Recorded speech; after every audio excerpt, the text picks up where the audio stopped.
What's good, everybody? Welcome in to the Early Edge and our Wild Card Weekend NFL Mega Preview. We are powered, as always, by the almighty SportsLine, the best value in all sports betting, and it's not even close. 6 games spread across 3 days. Chiefs, Eagles, they will have the bye. They are the respective number 1 seeds in the AFC and the NFC. Let's bring in the stars of the show. They've been here every single Tuesday for the entire season. They are the OGs and the best NFL handicappers in America. First and foremost, so many games to look forward to. First and foremost, live from Nashville, Tennessee, the penthouse level. M Squared, welcome to the playoffs. Yes, welcome to the playoffs indeed. Happy to be here. I'm glad we got all of us on here to kick this off as well. You know, it's fun when we have anyone on the show, but it's always really fun to get the insight from everybody. So can't wait to hear everybody's thoughts on all these games, especially the Tampa Bay-Dallas game.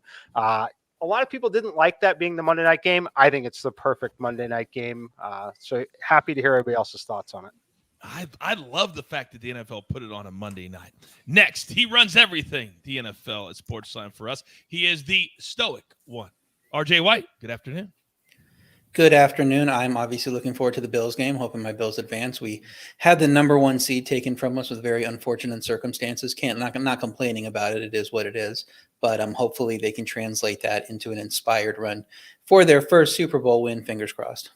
And a reminder, if it is the Chiefs and the Bills in the AFC Championship, it will be played at a neutral site that we do not know what that site would be yet.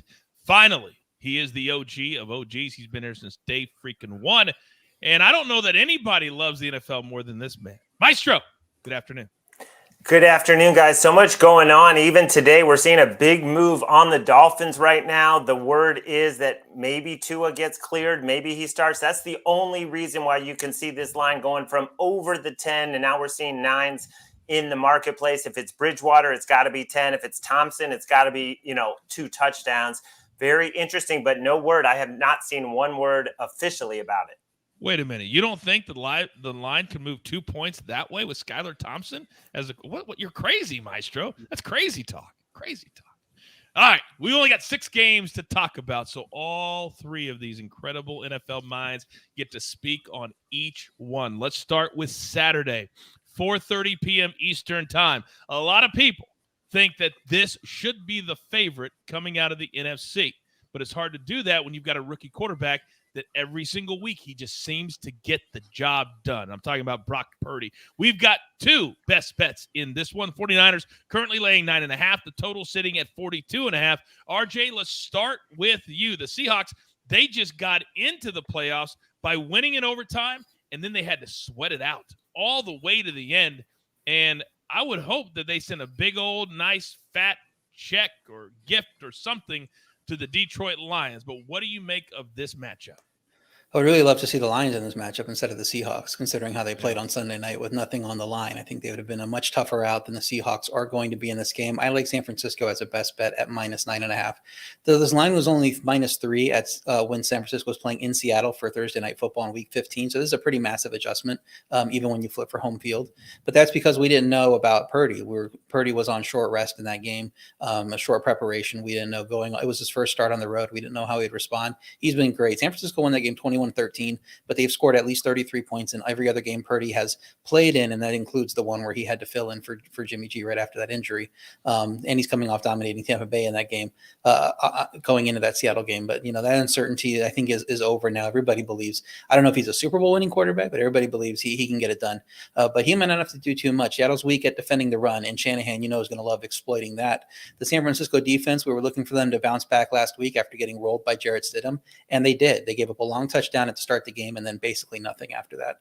So this line has come down a little bit. It was 10. Dogs of 10 plus points in the wildcard round are 2-9 against the spread all time, but the 2 wins were both at home with bad divisional winners, in those games, and 0-9 on the road. So if this game is at 10, it's a pretty clear sign San Francisco's going to cover. And if you move the slider down and take it at a 9-point favorite instead of a 10-point favorite, it doesn't change too much. I believe there was one cover on the road for a 9-point favorite. It was literally like the first wild card game that had that big of a spread back in the 80s or whenever it was.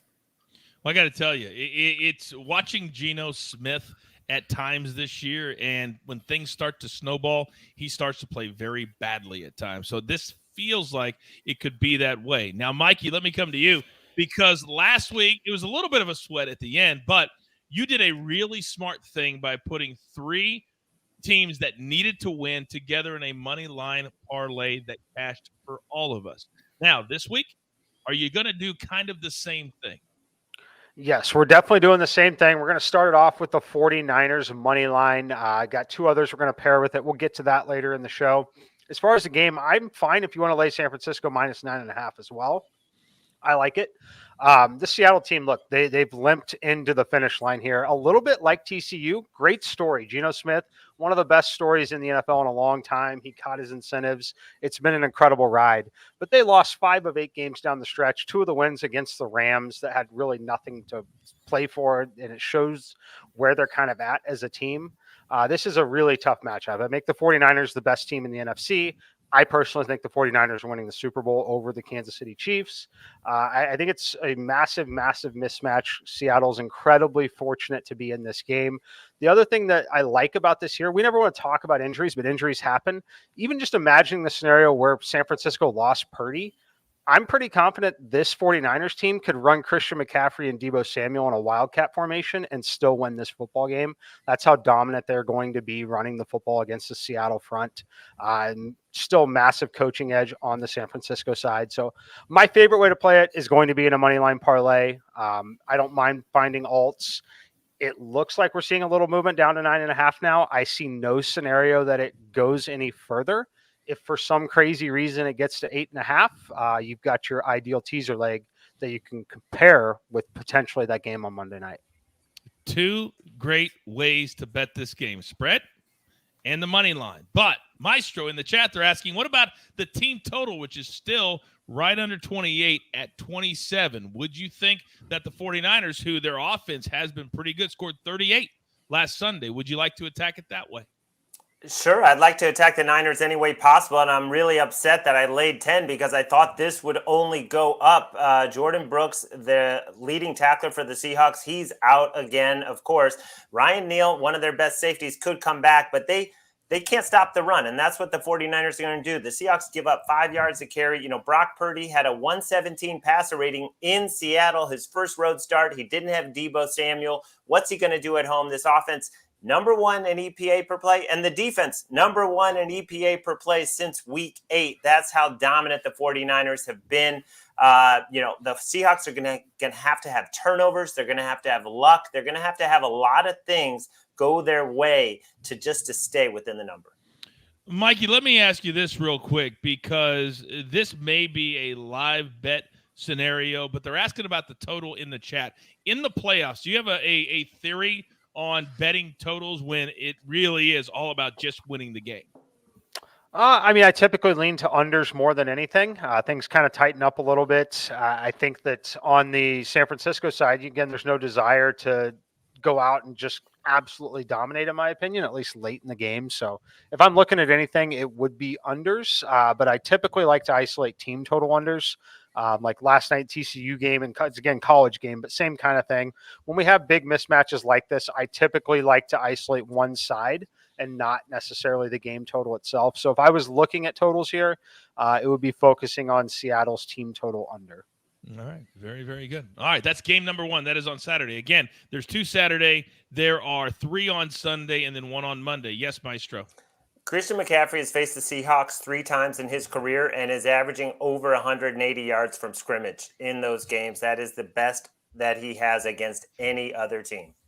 Man. And you know he's going to be fired up. He's like, what is this? Oh, they call this the playoffs? Oh, it's kind of nice to be here, ladies and gentlemen. Oh, Carolina. Oh, so long ago. All right, game number 2 on Saturday, and I'm personally looking forward to this one. If I said to you the one that I think could be the most hyped, boy, what do you think is going to be? How good was the atmosphere last week in Jacksonville? How good is it going to be this week in Jacksonville? This is basically a pick 'em now. And the total sitting at 47.5. As a brand, we do not have a best bet. But, Maestro, let me start with you. The Jags almost, I think, should have the advantage because last week the playoffs started for them. They had to win to get in. Do you think that was an advantage? Well, it will be an advantage if Trevor Lawrence can play a little bit better. I mean, he was missing wide open guys. I love him, but they kind of won despite him. The defense won that game, but the money has come in on the Jags. I mean, we saw this open as high as 2.5. Now we're looking at a pick 'em. The good news for the Chargers, and the reason I would lean their way is, Mike Williams, Bosa, and Kenneth Murray all left that game with injuries where they shouldn't have even been playing, but the reports are all good. All three will be out there for the Chargers. I mean, I have to trust Justin Herbert a little bit more than Trevor Lawrence in this spot. Yeah, RJ, it did feel like Trevor was very nervous, missing Zay Jones like 4 feet over his head, wide open in the end zone. Based off of what you saw from Trevor Lawrence, how are you handicapping this game?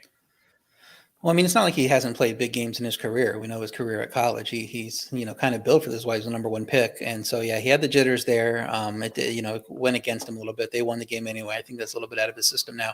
I held off making the pick. I'm leaning to the Jacksonville side. I held off hoping I can get a little bit better number, and now it's come down to pick him. So that didn't work well for me there. Jacksonville with 5 straight wins to make the playoffs, and they got a tough win against a great coach. I know the situation was kind of bad there with Tennessee starting Josh Dobbs, but as you see, Mike Vrabel is a tough out no matter what, and Jacksonville was able to get that win with their defense, surprisingly enough.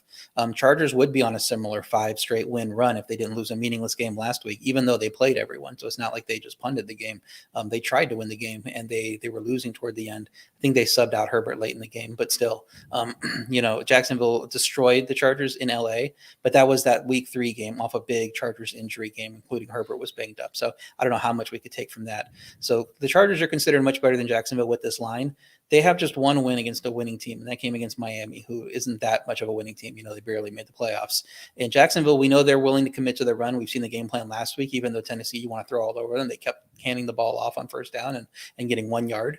But that'll work against the Chargers. We know that they're terrible defending the run. Denver had 205 rush yards last week. And if the Jaguars can stomach anything close to that, they're going to win this game. And Jacksonville's pass D is on a strong run, but they did play some bad quarterbacks. This is a huge step up if Herbert has all his weapons and is playing well.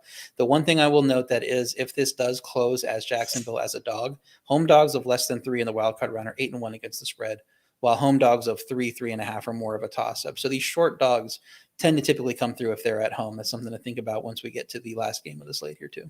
Oh, that is a great Chick-fil-A nugget. And Mikey, as I come to you, let's kind of hit on the Chargers side, because right now, when you're a quarterback that people think you have all-pro ability, at some point you got to show it in the playoffs. And this is that time. Everybody said before the season, maybe the Chargers could be the team that comes out of the AFC as the biggest surprise this season. They haven't done that, but what do you make of them heading into this game with Jacksonville? Yeah, this one it's a fascinating game from every which angle. I am on the Chargers side of this game. I haven't played it yet. I'm going to most likely on Saturday. I think we're going to continue to see some buying on the Jacksonville side. Again, another great story. Really pretty well coached team. Trevor Lawrence did not impress me in that game against Tennessee. They were questionable to win that game at certain points of it. It was very fortunate they got to face Josh Dobbs and the team overall that they were. Any other relative team in the AFC, like even say they were playing Pittsburgh in that game for that chance, Pittsburgh beats them in that game.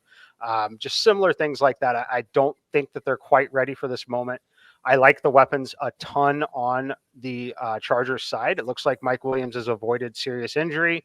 He's going to be out there. He's such a massive threat. But what it's really about for me is Jacksonville. Again, they caught a break playing Tennessee. They're really vulnerable in the passing game. One of the bottom 5 teams in the league. This Chargers offense, we know what they want to do. They want to pass the football with Justin Herbert.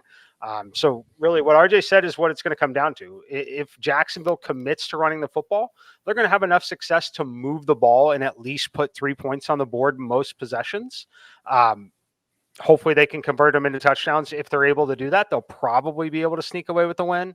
I think the Chargers are the better team. We've knocked the Chargers defense a lot throughout the year. However, since about week 8, week 9, they've been one of the best pass defenses in the league. We think Lawrence is still going to want to throw. Again, I was very unimpressed with what he put on film last week in that game. Hopefully he can handle the moment a little better this time around for Jags fans, but I'm going to be on the other side here. I like the Chargers. All right. And the winner of this game, in all likelihood, will play the Kansas City Chiefs in the divisional round. All right, let's move on to Sunday night. Yes, Maestro. Yeah, no, I just wanted to reiterate what RJ was talking about, how bad the Chargers are against the run, and this is what has kept me off the game so far. 5.4 yards per carry allowed, and Travis Etienne, got totally shut down by the Titans. But if you look at his games this season, when he faces a bad rush defense like the Giants, he goes off. When he faces one of those elite defenses, he can get bottled up. Well, this is a bottom tier rush defense. And if they're smart, they'll give him the ball 20 plus times because like Mikey said, that Chargers pass defense. And when you got Bosa and Mack both healthy and that pass rush, you want to keep Trevor Lawrence out of dangerous, has to throw situations. You wonder how patient they will be. And having Doug Peterson helps a lot because in the playoffs, teams have a tendency to try to get ahead of themselves because they try to win the game in the first quarter. We'll see how patient they are. But that's a great, great thing to look for. All right, game number 1 on Sunday. And I got to tell you, the Dolphins, to say they limped into the playoffs, gentlemen, that would be an understatement. Winning 9-6 on 11-6. I know there are a lot of people that lost on that last safety. Brutal. So the Bills are laying 9.5. This was up at 11 at one point. It's coming down. Total 46. And Maestro already said it's probably because Tua might be behind the scenes clearing protocols. We'll see. But, Mikey, I'm coming to you first because this is one of your legs of your money line parlay. Tell me why. Yeah, I mean, for one, the Bills are the better team. They get to play this game at home. We have all the uncertainty on the quarterback side with Miami. Definitely a team that's limped into the playoffs here at this point. I like Buffalo. It's going to be obviously a very heavy emotional spot once again for them. And it's a perfect money line leg in a parlay. It'll be very interesting to watch the line movement. I think if Tua is ruled in and plays this thing, we're looking at a game that closes at 7. I would be all over the Bills still at that point. I know that Tua is obviously an upgrade from Teddy or Skylar Thompson. However, I would question how fresh he's going to be if he's able to come back at this point. It's not the best situation to get thrown back into. So I like the Bills to roll here. I think we're headed straight for a Kansas City Buffalo AFC title game. Yeah, it certainly does feel that way. And RJ, I'm coming to you because I kind of said this scenario on one of our shows yesterday. And I feel like the Dolphins are going to be playing against a monsoon of emotion because DeMar Hamlin is back in Buffalo. He's out of the hospital, which is unbelievably good news. Now, that's all we know. But can you imagine a scenario where the doctors clear him to come to the stadium and lead the team out on Sunday? Whoa. What would that be like? Yeah, I think you want to save that for that Bengals game next week. The thing we think about next week, and especially, he's still, under treatment there. So would be very emotional. We saw how emotional they were in that Patriots game. They won that game by 12, but they didn't really win that game by 12. They had 2 kickoff return touchdowns. Amazing moment opening that game with a kick return touchdown. But that's obviously not a repeatable event you can bank on when you move forward. They did have 3 turnovers on offense in that game as well. So they didn't play as well as the final score indicates offensively or really defensively is my point in this game. Miami did play Buffalo tough twice, surprised him with the run game the last time. We'll see if they can do that again, but Raheem Mostert is suffering an injury too, so he's not going to be available. So this might be Jeff Wilson's season here. And Miami's defense showed up in a big way when it needed to against the Jets. I know it's Joe Flacco, whatever, but he had some success early in the season running that offense, and Miami's defense shut them down completely. But playing Joe Flacco versus playing Josh Allen is about as big a leap as you can get, obviously. So the injury report for Miami, it looks like it's pushing this line down. We'll see if Tua plays, if Teddy plays. I think 10 is around the right number. If Tua plays, the injury thing, when players are coming back from long-term injuries, you want to say they're not going to be 100%. Concussion's a little different. You have to get cleared. And it's not like you're, favoring a leg or anything. It's just hopefully he doesn't hit his head on the back of the ground again, because I don't know how they play him again this season, considering his injuries have been handled so far. So we'll see if he is cleared. But if he is cleared, I'm not really that worried about his health. It's just, is he going to take another bad hit like that?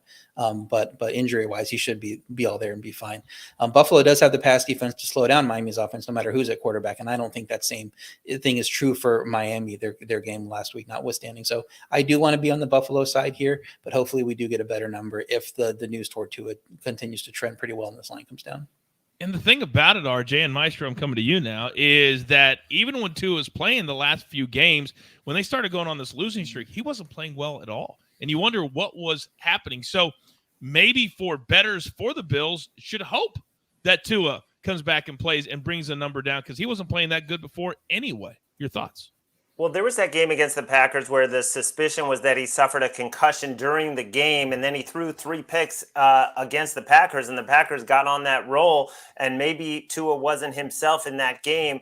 But if you look at the numbers, they're stark. They average about 26 points a game with Tua in the lineup. They covered both times against the Bills with Tua. 32-29 is what they lost in Buffalo, and they catch a break because the weather is really not bad. We're looking at about a 30-degree forecast. Doesn't look like snow. It's the wind chills are like 28. 25. That's not nearly as bad as it could have been for the Dolphins. That said, I'm like RJ. I want to be on the Bills side. I would love to be on the Bills side against Teddy or Thompson, but Teddy, at 10 or less, I would love it because I don't think he's going to be, accurate with the dislocated finger. And, they're just a different team without Tua. There's no doubt about it. There's no doubt about it. And again, we'll be here at noon Eastern time on Sunday to break down this game and all 3 games here on the Early Edge Live. All right, a rematch at 4:30 Eastern time in Minnesota, the friendly confines. The Giants traveling to the Vikings. Vikings laying 3 currently, 48.5. Maestro, let's start with you because when you have a rematch, who do you think that gives the advantage to? This is an interesting one because I want to be on the Giants, but here's the thing. This game closed 4.5 just a few weeks ago. The Giants covered. The Vikings, won on a 61-yard field goal at the buzzer. It was basically an even game. Daniel Jones looked really good as a passer against, probably the worst pass defense or one of the worst pass defenses in the league. So you want to be on the Giants, but now it's down to 3 as opposed to 4.5. That's a totally different story.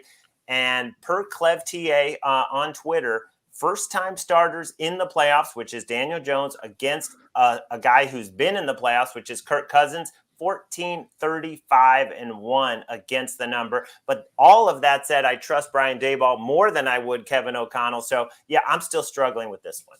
The pressure is real. And, Mikey, let me come to you. When you got these new quarterbacks, then you got Kirk Cousins that you never know from week to week how he is going to play.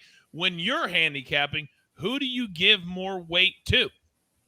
Yeah, I'm going to lean towards the home team as Minnesota does have one of the better home field advantages in the NFL. So if I had to play the game, that's where it's going to be. I'm going to lean on the side that has a few more of the talented skill position players to bail you out with big plays, that being Justin Jefferson, Dalvin Cook, and TJ Hawkinson to some extent. So I'm going to lean that way.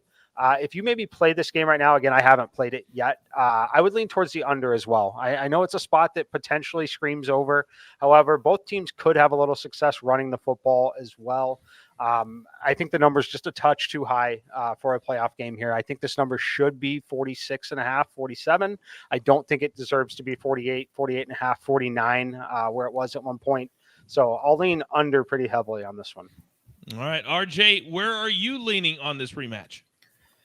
Yeah, I like the Giants side. These teams just played to a near draw in week 16. And like Larry said, Minnesota needed a 61-yard field goal to win it. If it goes to overtime, who wins that game? And the line was 4.5 there because the Giants wasn't sure whether they could take advantage of Minnesota's bad pass defense because they typically don't throw the ball. They had such a long run of games where they didn't even have 200 pass yards. And then they went out in that game and top 300 because they have a great offensive mind and Brian Daboll calling the shots. And he is able to scheme up stuff with Hodgins and Richie James and Slayton. The cast of characters they have there, and they're getting it done with those guys. The Giant starters got a bye week to get healthy, get rested. Minnesota did not. They played their starters most of that game.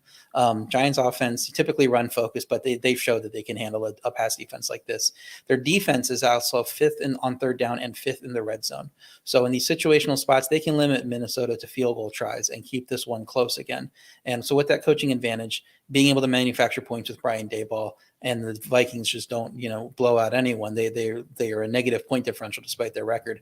I think this is a one-score game, probably a field goal game, and Minnesota finally loses one of those. I think the Giants win the game. I like it at +3. I'm not saying lock it in right now because I do think this was juiced to the Giants on 3 at -120 on Monday. and it's come toward the Vikings. And if people want to push this up to 3.5, I think that's when you jump in on the Giants. Oh, you're damn right you do. That front four has been the reason the Giants have pushed their way into the playoffs. And in the playoffs, you got a good front four. It's a great way to start. Maestro, go. Yeah, I just want to chime in because RJ is right. That rest is going to help Leonard Williams, who's the main key to stopping the run, and Ojulari. I'm not sure if I'm pronouncing him right, but he's their best pass rusher. Both those guys were rested and should be ready to go for Minnesota. All right, ready to go. Ready to go is exactly what we're going to be when we get to 8:15 on Sunday night. Remember the years of just having 2 on Saturday, 2 on Sunday? Oh, those years, they're way gone. Now this game, a rematch from last Sunday. Cincinnati, a lot of people think they're playing the best football of anybody in the AFC, certainly. They're laying 6.5, total 42. And we don't even know who's going to be starting at quarterback, Mikey, for the Ravens. So how is this number under 7? Talk to me. Yeah, it's under 7 briefly. It's moving to 7 right now. I think it's going to be above 7 before long. I don't expect Lamar to play in this game. Even if he does, I still like the Bengals side of it quite a bit. I've included them in the money line parlay. This is the final leg of it. It's going to be the 49ers, Bills, Bengals, minus 102 currently. Thank you to some of the speculation on Miami, which brought that Buffalo money line down. You're getting this minus 102 now. It is going to be it was minus 125 earlier, probably closes around minus 125, minus 130. I've locked in most of my position on it now. I will bet it again before the games start, depending on where the markets move. But that's my play, that 3-leg money line parlay. As far as this game here, though, I think that what we can do is start to look at some of the line movement that we've seen. It's starting to indicate that we don't think Lamar is going to play in this game.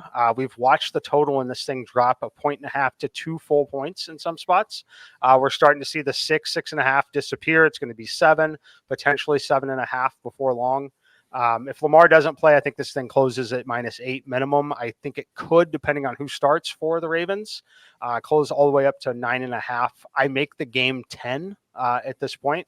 If you want to lay the 6.5, 7, if you can find it, I'm okay with it. But all I've played so far this week is going to be that money line parlay. We have the entire television out behind me. So, Maestro, let me come to you, because if what Mikey is saying is true, then we should jump on the Bengals today, which is the whole reason we do this show today. Yes? Well, it's 7 everywhere right now, so you should, it's hard to play it right now, but it could still go up. I'm assuming Huntley is going to be the starter. I think there's not been any indication that Lamar Jackson is going to practice and all of a sudden play. That seems to be the tenor coming out of Baltimore.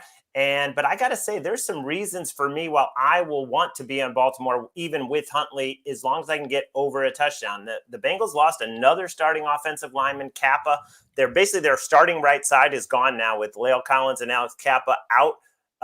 And that happened just last week. And you have a Ravens defense that has been almost the best in football since they got Roquan Smith.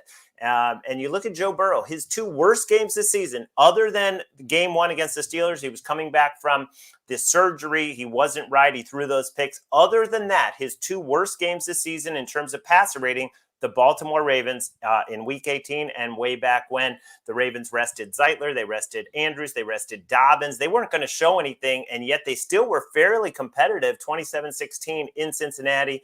A lot of bad blood, a lot of accusations of dirty tactics, a rivalry game in the division. If I can get over a touchdown with Huntley, and I know that offense was not good down the stretch, but I would take it and look for something like 23-17.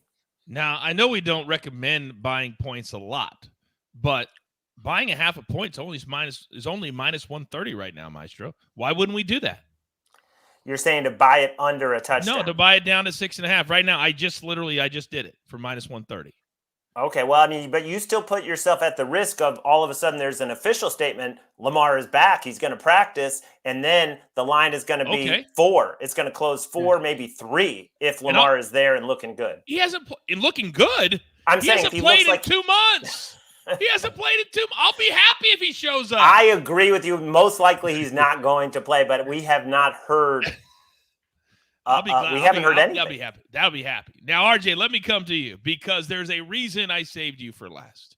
And you talk about how the Bills it is just one of those things where you just got to take whatever the NFL gave you. But the Bengals feel like they're really behind the 8 ball, because if they win this week and they have to face the Bills down the road, it would be in Buffalo. So they feel like they got the short end of the stick.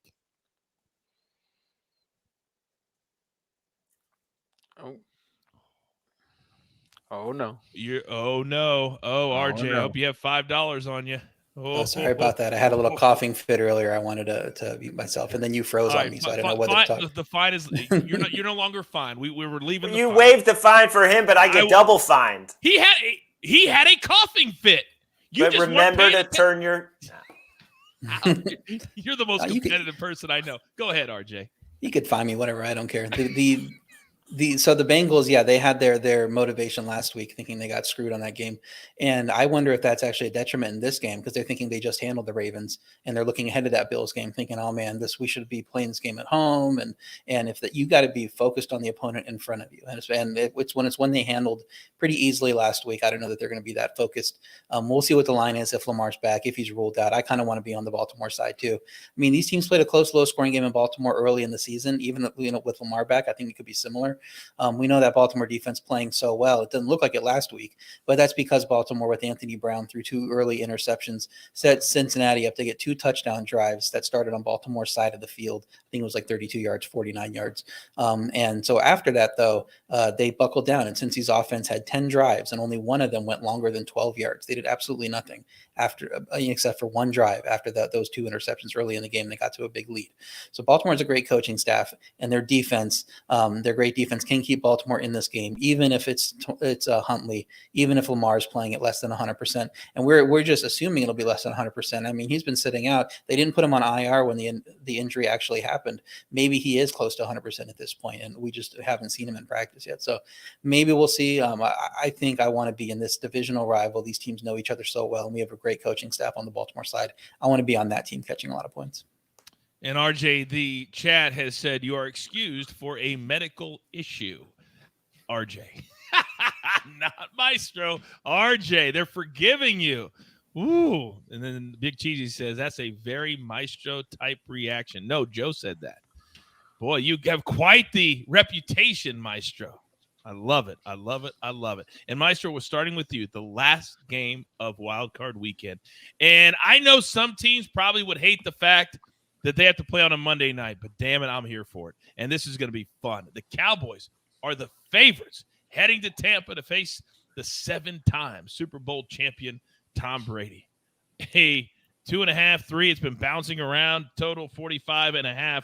And Maestro, you're on the side I think we all should be on if we base it off of what I saw from a Dak-less-led Cowboys team in Washington. They looked horrendous. Now they're going on the road, and they're the favorites. Tell me how, and what's your pick?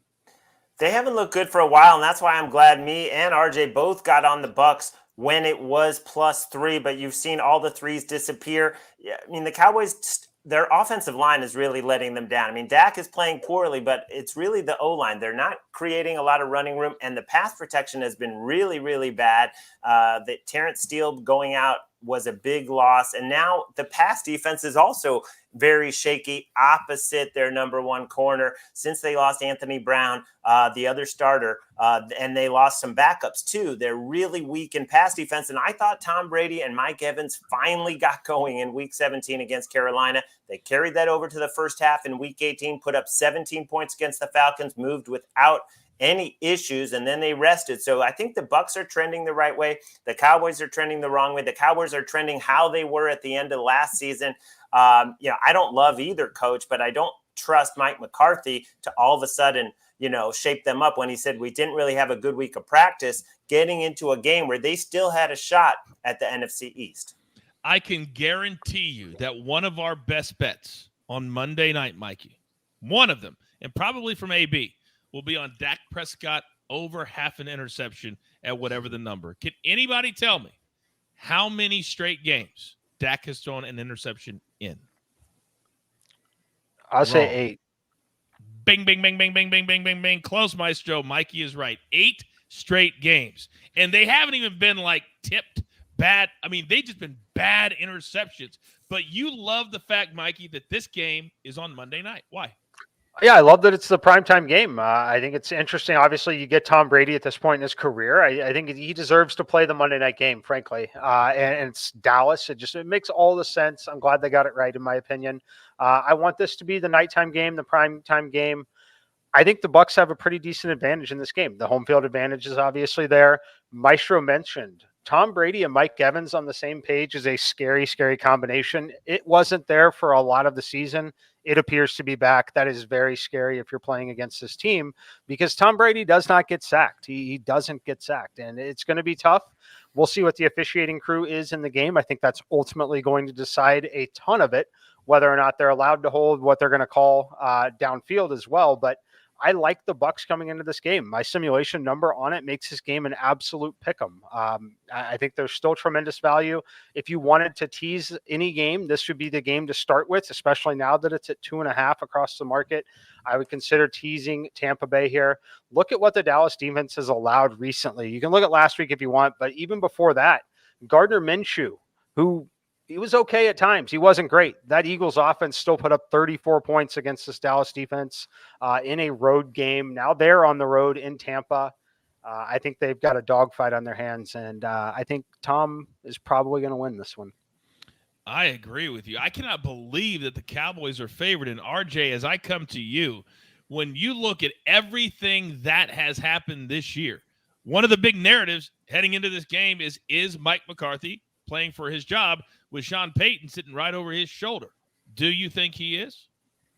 Not just Sean Payton sitting over his shoulder, but Dan Quinn getting looks, I'm sure, as a head coach this cycle too. And if the Cowboys don't want to lose him, maybe you promote him to head coach if you don't get Sean Payton. So I think, yeah, he could be in trouble, especially if he does something dumb to lose a playoff game on national TV, which is certainly in the realm of possibility, having watched him over the years. Tampa Bay dominated Dallas in week 1, even before Dak Prescott got hurt. They did have to settle for field goals in that game, which made it a relatively close game in the scoreboard. But that I think that was a kind of a harbinger of Tampa Bay's offensive struggles this year. Just 25th in yards per play, 25th in points scored, eked into the playoff as an 8-9 team. And 3 teams since 2010 have made the playoffs with a losing record, all 3 covered in the wild card round. But 2 were 10-point dogs because nobody expected anything out of them. And the other was a 6.5-point favorite who was playing Ryan Lindley. So, I mean, this is a very different situation here. I don't think you can take anything out of those last 3 games and apply it to this. But you talk about the sack rate, Tampa Bay's offense is actually number 1 in sack rate. So they might be able to neutralize Dallas defense's strength here. And that defense has played not just Gardner Minshew, but Josh Dobbs and Sam Howell since the losing to Jacksonville, and they did not look great. So I like the angle of teasing Tampa Bay up as well. I did like it at +3, wanted to get it before it dropped. But I do like the angle of teasing it up if you can find something to tease it with, whether it's Buffalo, whether it's San Francisco, wherever those lines kind of even out. All right. Very, very good. By the way, Robert in the chat said it is highly unlikely the Saints will allow Dallas permission to talk to Peyton. Remember, they held his rights for another season due to his contract when he retired. Robert, money talks, and Sean Payton's family lives in Dallas and has for several years. He wants to be around them. Jerry will write a check. Maestro, go. I just want to chime in one more thing about that Dallas pass rush, which is not the same on the road. It's not the same on grass. And Micah Parsons, over 900 snaps played this season, only 2 sacks in the last 6 games, only 4 QB hits. A lot of reports I'm reading is he just doesn't have the same juice right now because they've overused him. You can't do that. You just can't. You can't play 900 snaps, especially when a lot of them don't matter. Take him out on Sunday. All their starters played like the whole game. Why? And they played a bad game. All right, it's that time of the show. Our recap brought to you by Caesars Sportsbook and Casino. We go through our best bets here on a Tuesday. Mikey, take us through yours first, please. Yeah, I've got a 3-leg money line parlay this week. We're going to go with the San Francisco 49ers on the money line, pair it with the Buffalo Bills and the Cincinnati Bengals. All teams, obviously every team needs to win this week, but all teams set up on their home fields in very favorable matchups, -102 on the payout. And all 3 of those teams firmly believe they are good enough to win the Super Bowl. Maestro, you're up. I'm going to go with the Bucs. They beat the Cowboys handily in week 1. They're pretty healthy right now. Mike Evans and Tom Brady are on the same page. The Dallas is fading. They punted double-digit times at Washington in week 18. I just think it's another early exit for the Cowboys, who have not won a road playoff game in 30 years. It's unbelievable. They're still America's team, and they haven't done nothing since the 90s. RJ, you like the first game on the board Saturday. Why? Yeah, I have San Francisco minus 9.5. I mean, they're scoring 30-plus points in basically every Brock Purdy game at this point. The offense is humming along. Seattle's defense weak at defending the run, which the 49ers want to do. And the San Francisco defense bounced back last week. I think it's going to be a blowout, so give me the Niners. Okay, and that is our NFL Wildcard Weekend recap, brought to you by Caesars Sportsbook and Casino. Now, we normally end every one of our shows asking what's the number one thing they're looking forward to. We're not going to do that this week. I'm going to put my guys on the spot. I need to know if there was one underdog, and I think I know yours, Maestro, that you think will win outright this week or cover the spread, either one. Who's it going to be? Maestro, I'll let you start because you picked one of your best bets is Bucs, but maybe you think somebody else too. No, I'll stick with the Bucs. I think they probably win this game outright. You're just seeing a Dallas team that can't really block up front. They're not creating the running lanes. Dak Prescott is under pressure. The O-line is not the same that we've gotten used to, and that's just causing so many problems. They could not move the ball at all against Washington. I think the Bucs at home with the defense pretty healthy will shut them down. Give me a case for an underdog, Mikey. Yeah, it's the same one. It's the Bucs for me. Look, I think that RJ kind of nailed it too. Tom Brady's not going to get sacked in this game. I think they can neutralize the pass rush. If they do get home, you know what Brady gets? He gets a little preferential treatment when it comes to some of the roughing the passer calls. We might see that come into play here in this game. Yeah, I think it's Tampa Bay all the way here. Wow. All right. Are we going to go 3 for 3, RJ? We are not. My worry about that game is that it's past Tom Brady's bedtime, and he's had trouble playing that late at night. So I'm going to pivot and take the Giants. I think the Giants are going to win that game. I think that they losing that game against Minnesota earlier in the year, a few weeks back, did not cost them a playoff spot. But I know they probably came out of that with a bad taste in their mouth. Going in Minnesota and almost winning that game already, I think they know they can go beat this team. And they're coming off a great time to get healthy, rested. They're going to be ready. They've been preparing for this game for 2 weeks. They're going to go out and win it. See, this is the game that I targeted too. I love the Giants, and normally in the playoffs, I'll buy sometimes up to a point because the games, if you guys have already talked about, are so tight.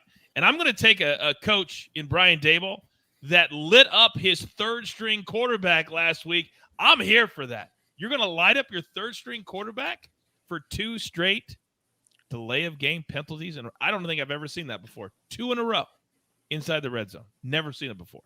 It happened, and Brian Daboll didn't like it. Give him to me against the Vikings. Gentlemen, it's going to be a fun week. We're going to be here on Saturday. We will have a primetime show on Saturday.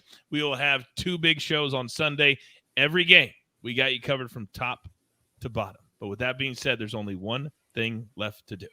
And I believe you all know what that is. You've got your marching orders. Let's take all of these NFL tickets straight to the pay window. For my entire crew, love them all. The stoic one, RJ White, the maestro, and M Squared. I am the coach, Jake the Snake, behind the scenes, always on the 1s and the 2s. It pays to watch live, always trying to beat the number. That's what we're all about right here at the Early Edge. Good luck.